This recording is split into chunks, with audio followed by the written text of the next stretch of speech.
بسم اللہ الرحمن الرحیم۔ ایک ساتھی نے سوال پوچھا ہے کہ جب بھی ہم زرگر یعنی سونار کو آرڈر دے کر یا اسے ہم زیورات خریدتے ہیں تو اس زیورات کے ساتھ ہمیں ایک رسید، ایک پرچی ملتی ہے۔ اس پرچی کے اوپر اس زیورات کی جو ہے ٹوٹل قیمت لکھی ہوئی ہوتی ہے۔ تو کیا ہم اس ٹوٹل قیمت کے اعتبار سے ہم زکوٰۃ ادا کریں گے؟ تو محترم سامعین و ناظرین، جب بھی ہم زیورات کی زکوٰۃ ادا کرتے ہیں تو ہم بہت سارے کوتاہیاں کرتے ہیں۔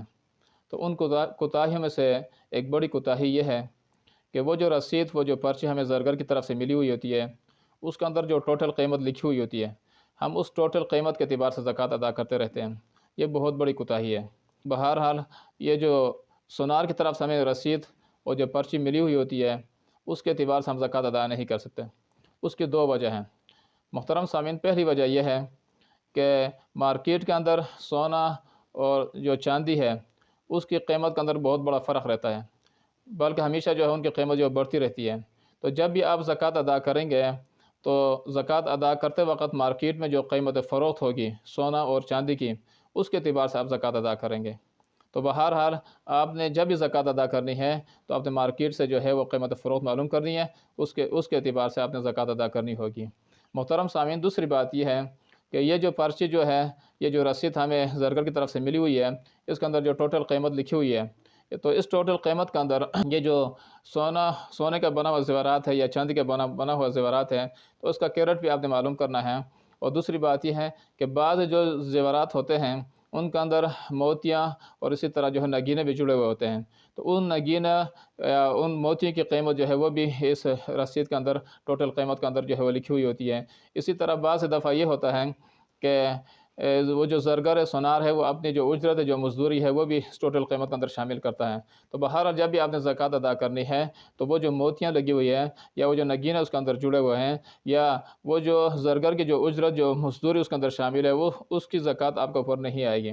بہرحال اس کا معلوم کرنا ایک عام آدمی کے بس کی بات نہیں ہے، تو آپ نے کسی معتمد، کسی ماہر جو زرگر اس کے پاس جانا پڑے گا۔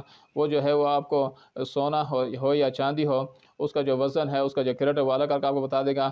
اور اس کے علاوہ اگر موتی اور نگینے جو ہے اس زیورات کے اندر اگر لگے ہوئے ہیں، ان کا وزن اور ان کی جو قیمت ہے وہ الگ آپ کو بتائے گا۔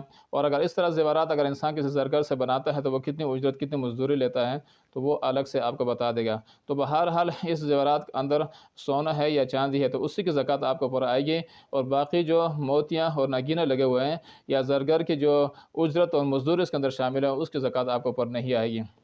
بطور مثال آپ نے گزشتہ سال 3 لاکھ روپے کا یعنی زیورات بنائے ہوئے ہیں، اس میں سے 2 لاکھ روپے کی جو سونا اور چاندی جو زیورات کے اندر زیورات کے اندر شامل ہے، باقی 1 لاکھ روپے جو ہے وہ نگینے یا موتیاں یا زرگر کے اجرت جو وہ اس کے اندر شامل ہے۔ بہرحال اگر آپ نے زکوٰۃ ادا کرنی ہے تو 2 لاکھ کی زکوٰۃ آپ کو اوپر آئے گی، 1 لاکھ کی زکوٰۃ آپ کو اوپر نہیں آئے گی۔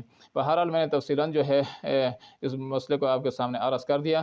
اگر آپ کسی معتمد زرگر کے پاس جائیں گے، وہ تفصیل کے ساتھ آپ کو ہر چیز الگ الگ کر کے آپ کو بتا دے گا۔ تو صرف اور صرف آپ کے اوپر سونا ہو، یہ زیورات اگر سونے کے ہے تو سونے کی زکوٰۃ آپ کو اوپر آئے گی، اگر یہ چاندی کی ہے تو چاندی کی زکوٰۃ آپ کو اوپر آئے گی، اس کے وزن کے اعتبار سے، اس کی قیمت فروخت کے اعتبار سے۔